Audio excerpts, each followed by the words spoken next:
What's going on? Welcome back to the channel for another video. So you're thinking about buying your first camera, huh? So maybe you're sick of your phone camera making your dog look like a fuzzy potato.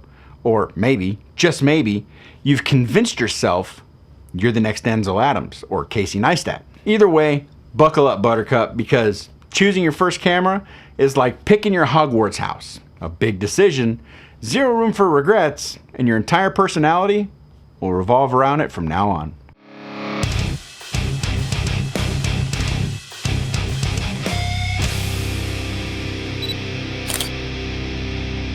So first off, I asked the question, why do you even want a camera?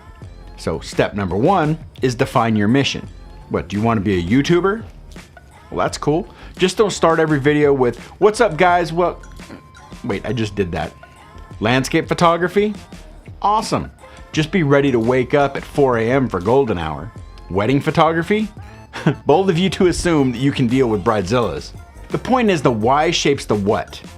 You don't need a bazooka to hunt flies. Step number two, set a budget and stick to it. Sort of. The age-old dilemma. How much money should I throw at this thing? Your camera doesn't need to cost more than your car. But if your budget is $50, maybe just stick to drawing. Entry-level cameras are your friend.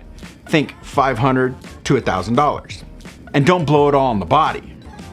You'll need a lens, memory card, and a bag. Step number three, DSLR or mirrorless. Cue the debate. The DSLR. It's the classic, like vinyl records. They've been around for what seems like forever. And some people will never let them die. Then there's mirrorless, the future. Lighter, faster, and just cooler in my opinion. But here's the thing. They both take great photos. Crazy, right? If you're starting out, either one works. Just remember, it's not the gear, it's the photographer. Step number four, megapixels are overrated. So let me guess.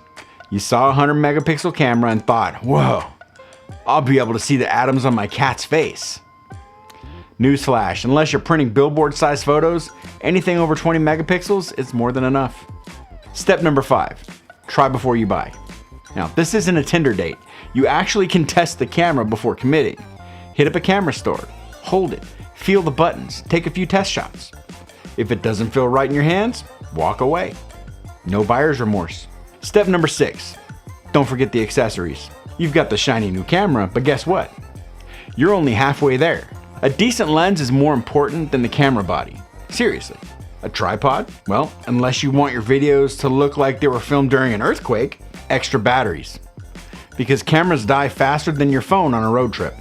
SD cards. And I stress cards. Buy more than one. Losing a full card is a tech equivalent of heartbreak. And step number seven, learn the basics. This is where people usually screw everything up. Buying a fancy camera won't magically make you a great photographer. You've got to learn how to use it. Aperture, shutter speed, ISO. It's not rocket science, it's just photography. All right, so now you're armed with way too much information and maybe a sprinkle of motivation.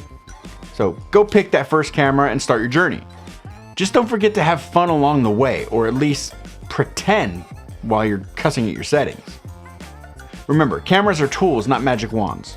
So hit me in the comments if you get stuck, and also to let me know what your first camera was, or what will be your first camera.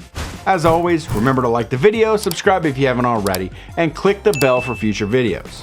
Also, visit my website, jeff-gresham.com, to pick up my Lightroom preset pack featuring 13 presets that I designed and use on all my photo projects.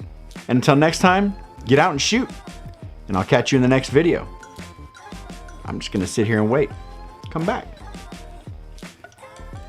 Next one's starting. Here it comes.